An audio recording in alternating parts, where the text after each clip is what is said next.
Pónganme ese apoyo. Aquí.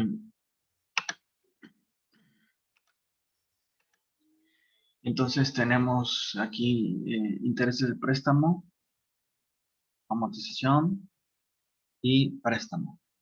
Como ya comentábamos, en el año 0, que es el momento previo a la puesta en marcha del proyecto de inversión, se recibe el dinero y podemos comprar los activos para poner en marcha el proyecto. Entonces, en ese momento que se recibe ese préstamo, nosotros, digamos, tenemos un ingreso que va a reducir la necesidad de hacer la inversión.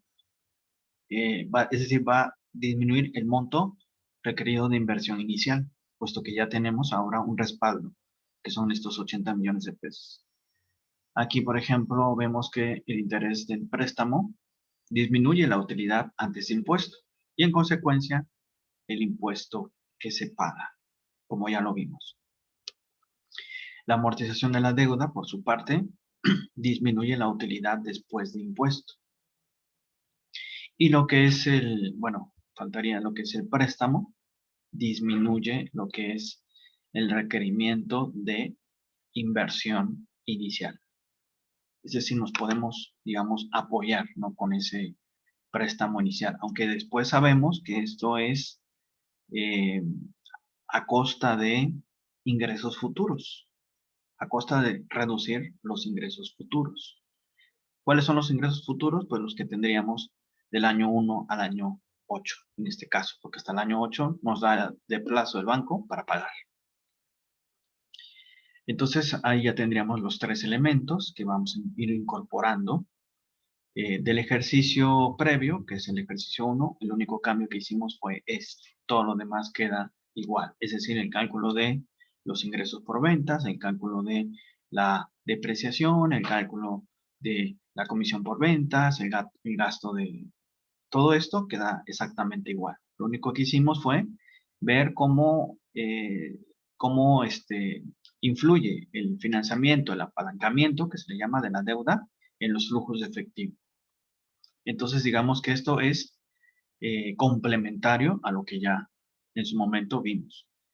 Entonces, al incorporar el monto del préstamo, los intereses anuales y la amortización de cada periodo, el flujo de caja de inversor quedaría así. Igual, respetamos la misma estructura que ya habíamos construido con el ejercicio previo, que era bastante largo, por cierto, pero que valió la pena, me parece, porque nos permitió poner en prácticas muchos de estos elementos teóricos que habíamos puesto sobre la mesa. Entonces, digamos, el cuadro sufre estas modificaciones que están en negritas. En este caso, el interés del préstamo es un egreso afecto a impuesto porque reduce el monto de los impuestos al reducir la utilidad antes de impuesto. Entonces, de este ingreso que yo tengo, le voy a descontar en el ejemplo el costo variable, le voy a descontar el costo fijo, la comisión de ventas, gastos de administración y de ventas. Le voy a descontar ahora el gasto financiero que implica pagar intereses. Le voy a descontar la depreciación de los activos físicos, la amortización de activos intangibles, y de aquí voy a obtener mi utilidad antes de impuesto. Si a esta utilidad antes de impuesto yo le calculo cuánto se paga de impuesto, en el ejemplo 1 vimos que se paga el 15%. Entonces aquí, como la utilidad ahora es menos, es también menos el monto de impuesto que hay que pagar. No es lo mismo el 15% de 10,000 pesos que de 5,000 pesos. Aunque la tasa sea la misma, los montos son diferentes y, en consecuencia, los montos a pagar son distintos. Entonces, ese es el efecto que tiene el gasto financiero, que reduce el monto que se paga de impuestos. Entonces, aquí, la utilidad antes de impuesto nueva sería esta para cada año. Y de aquí le calculo lo que es el 15% que se va a pagar a la Hacienda. ¿Cómo lo calculo? Bueno, 4,100 lo multiplico por 0.15. y me va a dar 615. Y finalmente, cuando yo le quito a la utilidad antes de impuesto, el impuesto me va a dar la utilidad libre de polvo y paja, que es la utilidad neta.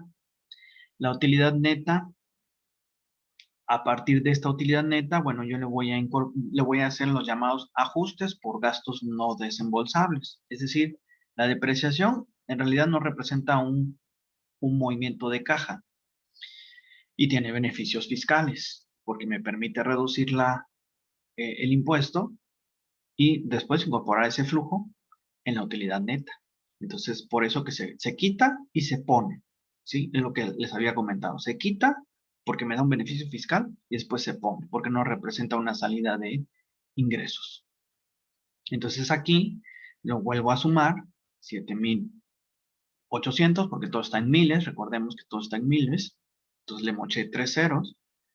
La amortización de los activos intangibles, que son los 400, y la amortización de la deuda, porque es una salida de dinero. En consecuencia, se tiene que descontar. Y vean que el flujo de caja es inferior al que teníamos previamente. Sin embargo, ocurre algo interesante en el año cero. Observen el año cero. La necesidad de inversión inicial se ha reducido. ¿Por qué? Porque ahora tengo un préstamo que sirve como un ingreso que tengo yo en ese momento. Entonces, en el año cero, que es el año previo a la puesta en marcha del proyecto, que es cuando compro lo que se requiere para poner el negocio, sí, el préstamo va a ser de 80 millones. Bueno, aquí de 80,000, ¿no? Porque está en miles, le moché 3 ceros. Entonces representa una suma porque es un dinero que me dan. Y en consecuencia, con ese dinero que me dan, va a representar una necesidad de inversión menos. Aquí estos datos son los mismos que hemos estimado previamente, inversión inicial, capital de trabajo, ¿sí? Y entonces este 80,000 sería 80 millones menos 121 millones menos 3,1 millones y el flujo de caja va a ser más pequeño que el inicial. Si ustedes hacen un contraste con el antes de solicitar un préstamo y después de solicitar un préstamo, van a ver ese cambio aquí en el flujo de caja. No sé si se alcanza a apreciar a la hora de que yo coloco todo lo que es la caja, la parte de abajo. Espero que se aprecie. Y bueno, otro de los cambios que comentábamos es, sí, menor requerimiento de inversión inicial. De aquí lo constatamos, se requieren menos. Y por su parte, estos dos elementos, préstamo, que ya comentábamos, es un ingreso para el año cero, y la amortización de la deuda, que ahora va a ser, pues va a disminuir esa utilidad que teníamos. Entonces, ese flujo de caja que teníamos, porque se va a restar hasta el año 8, que es el que calculamos, ¿no? En el año 8. Entonces, podemos ver un antes y un después, o una situación sin financiamiento y una situación con financiamiento y poder hacer el análisis de cómo cambiaron los flujos de efectivo. Esto lo podemos hacer en esta laminilla, comparando la situación sin financiamiento y con financiamiento. Se puede observar el efecto de la deuda. Digamos, las variaciones incrementales es el efecto deuda. Esto lo coloqué en este recuadro, en donde podemos apreciar las modificaciones que se dan eh, con préstamos, sin financiamiento y con financiamiento, ¿no? Entonces aquí observamos el flujo del proyecto con recursos propios, que fue lo que nos dio en el ejemplo 1. Ese dato de ahí lo obtuve. Y vamos a tener en contraparte el flujo del inversor con deuda. Este es con recursos propios y este es con deuda. Entonces, en el año 0, que es digamos, el momento previo a la puesta en marcha, se reduce la necesidad de inversión inicial. En este caso, el efecto de deuda, la diferencia son estos 80 millones, que son los que me prestó el banco. Esa es la parte diferencial, digamos. Esta parte del efecto deuda es la parte diferencial, lo que, lo que hace diferente estos dos montos. Y observen que en el año 1, con recursos propios, se tenía un flujo de 7.1 millones, 17.1 millones. Y ahora tan solo se tiene 4.1 millones. Claro, todo está en miles, ¿eh? Aquí le moché 3 ceros. Entonces, ¿cuál es la diferencia? Pues es el efecto deuda, que es este monto que está aquí. Y en el año 2, igual, anteriormente tenía 17 millones, 17.07 millones, y ahora tengo tan solo 4 millones. ¿Cuál es la diferencia? Es el efecto deuda, que es este número que está aquí. Y así hasta llegar al año 8, en donde, digamos, con recursos propios, se tenía un flujo de efectivo de 18 millones, 18.3 millones. Mientras que con la deuda, ahora ya es menor. Ahora es de 4.5 millones. La diferencia justamente es el efecto deuda. Es decir, este número menos este número es el efecto deuda. Es este que está aquí en medio. Entonces, de esta manera podemos ver cómo se ven afectadas las participaciones, los flujos de efectivo año con año. ¿Sí? Entonces, así es como lo podemos construir. Entonces, fue relativamente fácil porque ya la parte difícil la habíamos hecho, construyendo en el ejemplo 1 todo el flujo de caja. Muy bien, pues si no hay preguntas o si hay dudas, preguntas, dudas, comentarios, ya sea que lo escriban o me comenten para ver si se va entendiendo.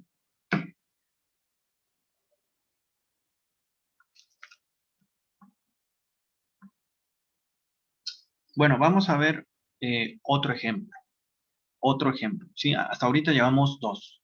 Uno con recursos propios y otro con financiamiento. En general, bueno, decíamos, los flujos de efectivo se integran de estos tres elementos.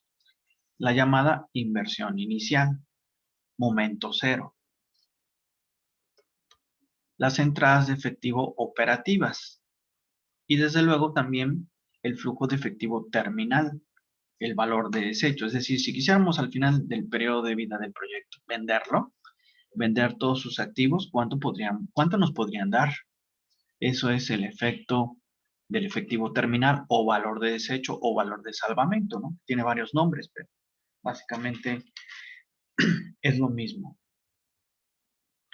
Entonces, bueno, como ya lo planteamos, ponemos un escenario con diferentes años. Por ejemplo, suponga para este ejemplo, un proyecto de 6 años, ¿sí? En donde el momento cero va a ser esa inversión inicial, que implica una salida de dinero. Supongamos, para fines de ejemplificar esto que estamos comentando, que la inversión inicial es de $10,000, supongamos.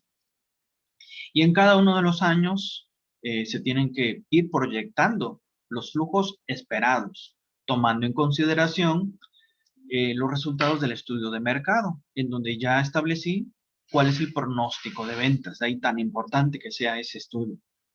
Entonces, supongamos que en el año 1 se esperan ventas, ingresos por $1,500, en el segundo año $3,500, en el tercer año $4,000, en el cuarto año $3,000, en el quinto año $2,500, en el sexto año $2,500. Y ya si quisiéramos vender el proyecto y todos sus activos, podríamos tener un flujo terminal o un flujo de salvamento de $4,000. Este flujo es un flujo no operativo, es decir, no corresponde a las operaciones de negocio porque ya lo estamos vendiendo. Los que sí representan flujos operativos son estos, que son las líneas azules que surgen justamente de la operación del negocio. Entonces, distinguimos entre lo que son flujos operativos de lo que no son flujos operativos. En este caso, si quisiéramos vender ese negocio, ya lo vimos con el ejemplo 1, ese valor de desecho, es El valor desecho es, en pocas palabras, si en ese momento quisiera vender el proyecto, ¿cuánto pediría? ¿Sí? ¿Cuánto podría recuperar de lo que invertí en el año cero? ¿Cuánto podría recuperar? Supongamos que en este ejemplo lo que podría recuperar de lo que invertí en el año cero sean $4,000. ¿Sí? Remato todos los activos, los vendo. ¿Sí? Entonces, eso es lo que podría recuperar si yo quisiera vender, traspasar el negocio. Entonces, vamos a ver el caso ahora de empresas que ya están en marcha. Hasta el momento, los dos ejemplos, el ejemplo 1 y el ejemplo 2, han sido para proyectos nuevos, es decir, para proyectos que originan empresas nuevas. Sin embargo, ¿qué pasa con los proyectos que se ejecutan en las empresas que están en marcha? ¿Cómo cambian las cosas? Vamos a hacer justamente un ejercicio con una empresa en marcha. Entonces, para ello, bueno, típicamente sabemos que eh, las empresas, los flujos de efectivo en proyectos en marcha pueden ser básicamente de dos tipos. Los proyectos de expansión, que son aumentar la capacidad de producción, ¿sí? Aumentar básicamente la capacidad de producción.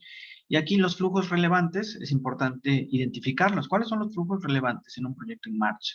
En un proyecto de expansión, que es aumentar la capacidad productiva, comprar más maquinaria, ¿sí? Entonces, en lugar de tener 2 tractores, compro 4 tractores, supongamos, ¿no? Entonces, los flujos relevantes en este sentido son la inversión inicial, los flujos operativos, el flujo terminal o de salvamento relacionados con los desembolsos del proyecto. Entonces, decíamos, un proyecto de expansión es aumentar su capacidad de producir, aumentar su capacidad de producción. Aquí los flujos relevantes consisten en la inversión inicial, los flujos operativos, que es la diferencia entre los ingresos que se obtienen por la puesta en marcha de esta maquinaria, equipo, trabajadores, y los costos y gastos relacionados con la operación de estas máquinas. Luego, un flujo terminal, ¿sí? Referido a la liquidación, ¿no? A la liquidación, a la venta, ¿no? De estas máquinas, debido a que la vida útil del proyecto, pues, se acabó. ¿Cuánto podría rescatar de lo que invertí? Entonces, tanto la inversión inicial como los flujos operativos y el flujo terminal son flujos relacionados con el proyecto. Y también tenemos o podemos tener proyectos que se dedican a reemplazar maquinaria vieja por maquinaria nueva. Aquí tenemos el ejemplo, ¿no? Entonces, hay que identificar, bueno, cuáles son los flujos relevantes en ese tipo de proyectos. En este caso, los flujos relevantes es la inversión inicial, los flujos operativos y el flujo terminal o de salvamento incrementales ocasionados por el proyecto. ¿A qué se refiere esto de incrementales? Es decir, cuando una empresa, por ejemplo, cuando una empresa que ya está en operación está estudiando la posibilidad de reemplazar su maquinaria obsoleta por una nueva. Actualmente la empresa viene percibiendo unos ingresos y viene teniendo ciertos gastos, es cierto, ¿sí? Viene percibiendo unos ingresos y unos gastos y costos. Entonces, ¿qué diferencia haría en los ingresos, en los costos y en los gastos una nueva maquinaria? Por eso lo que nos interesa son los flujos incrementales, ¿sí? Entonces, eh, por eso hacemos énfasis en esto.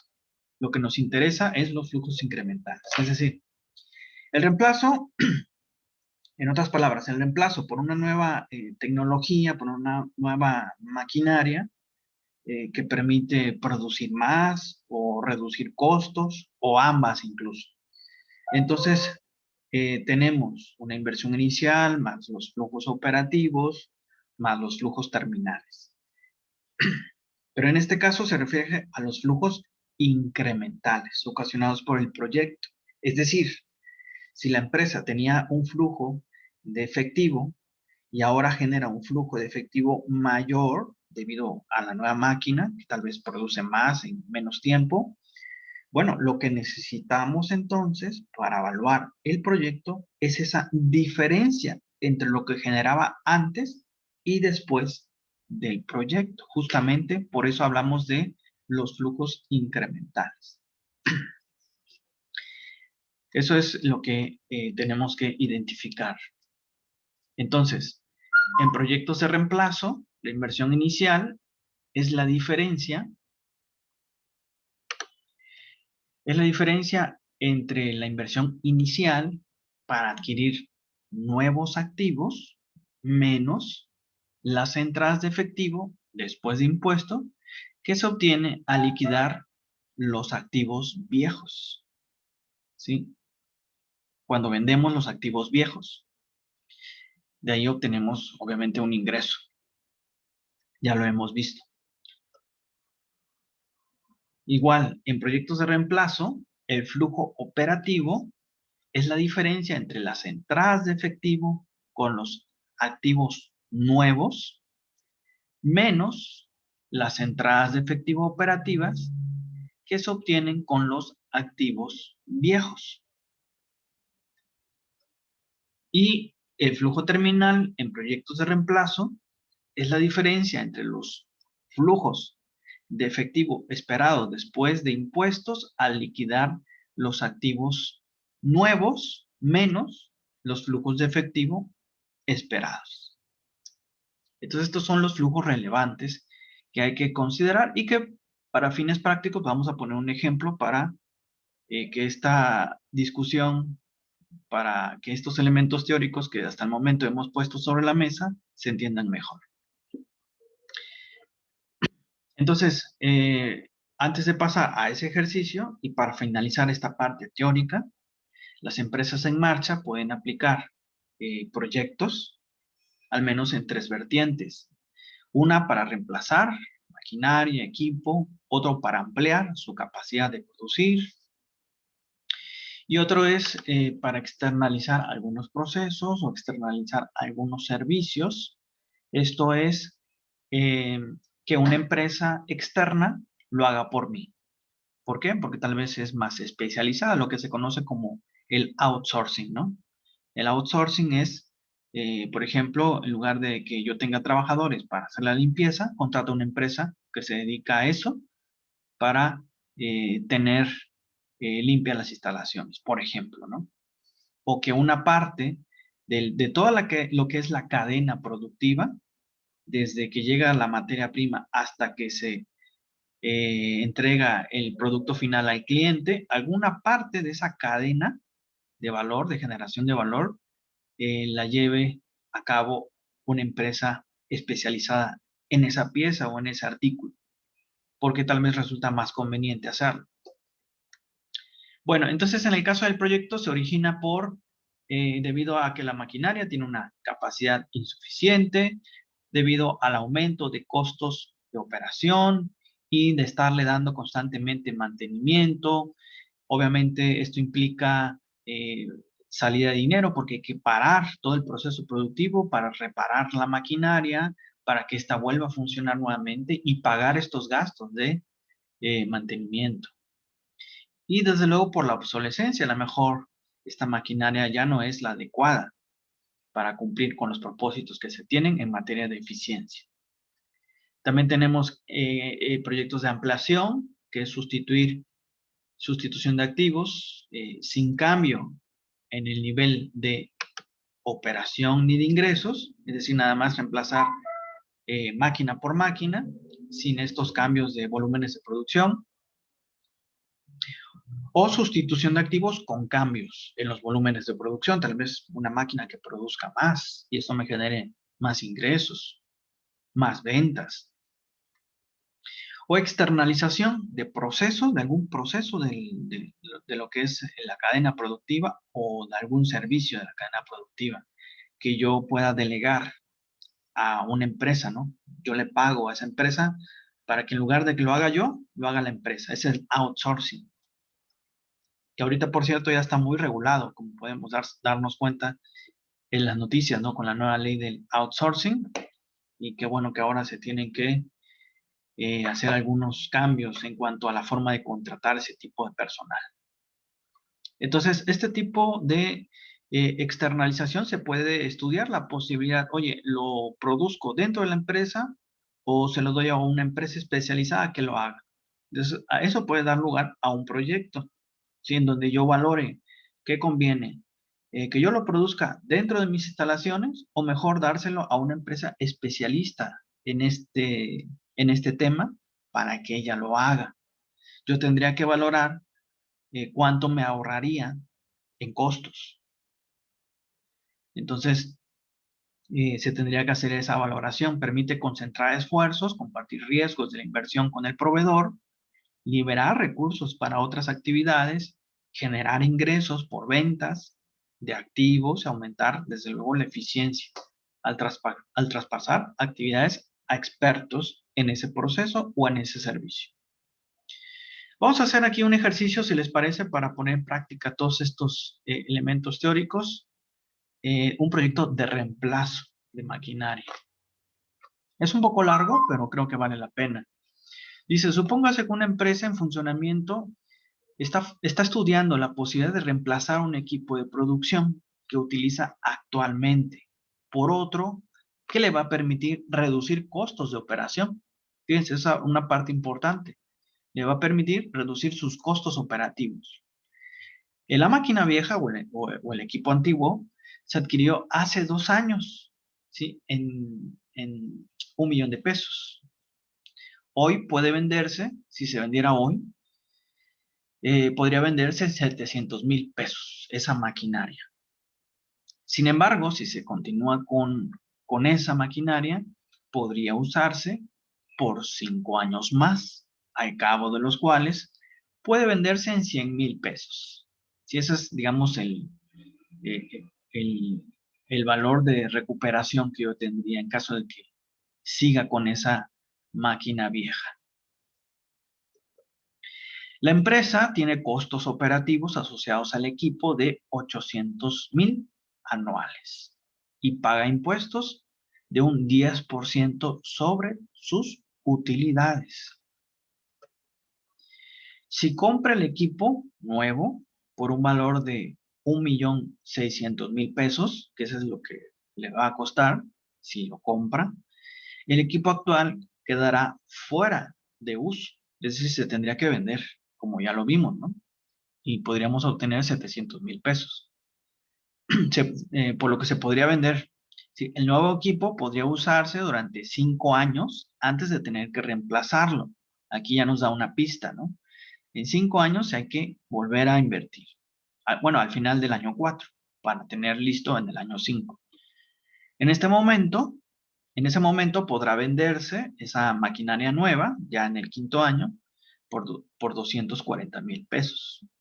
Durante el periodo de uso, fíjense, esto es la parte importante, podrá reducir costos operativos asociados al equipo en 300,000 anuales.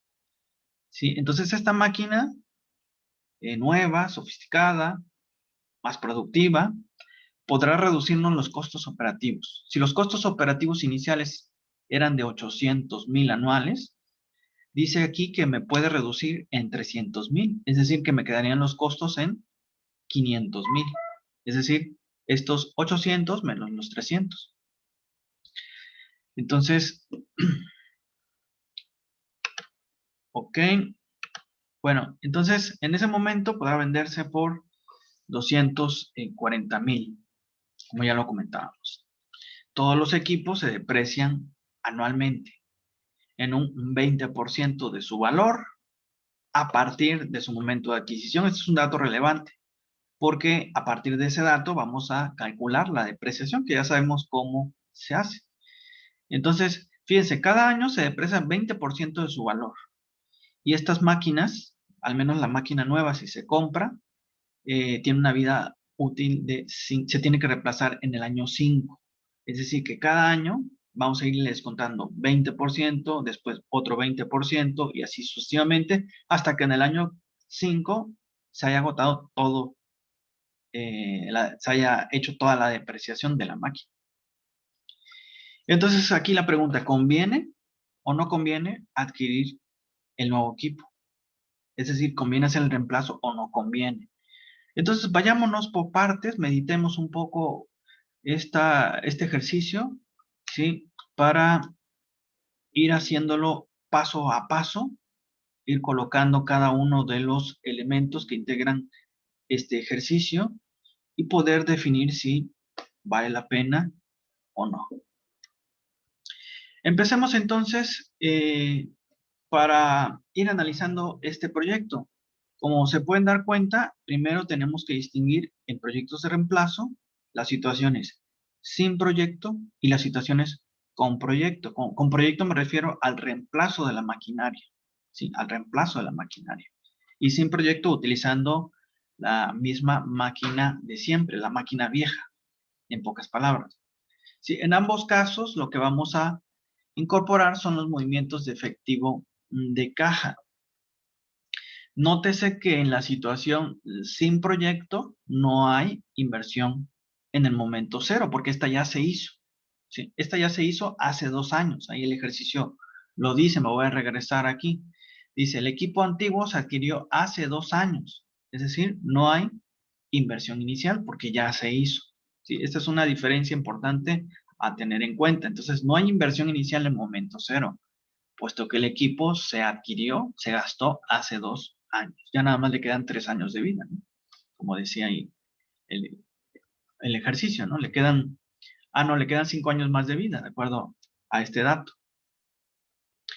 Entonces, por eso la depreciación solo debe considerarse para los próximos 3 años, puesto que ya lleva 2 años depreciándose. El dato de la depreciación dice que cada año se deprecia 20%. Entonces, en 5 años se habrá depreciado el 100%. O sea que ya nada más le quedan 3 años para depreciarse al 100%. Aunque eso no implica que se siga usando, como aquí en el ejercicio se puede apreciar. Para el caso de la depreciación, vamos a empezar, ¿no? Con el caso de la depreciación de la situación sin proyecto. Tendríamos entonces que lo siguiente. Este es de la situación sin proyecto, es decir, utilizando la máquina vieja, la máquina antigua.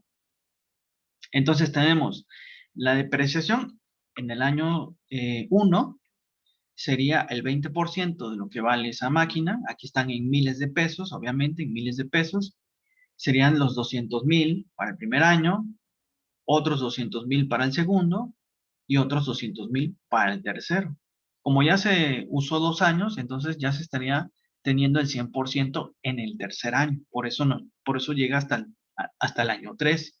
¿Por qué? Porque ya lleva 2 años usándose esa máquina. Entonces ya se depreció durante 2 años. En consecuencia, nada más nos quedan 3 años para irlas depreciando 20% de su valor cada año. Por eso colocamos estos 3 años aquí solamente. Así que estos son los valores que se van, en los que se va depreciando esa máquina antigua.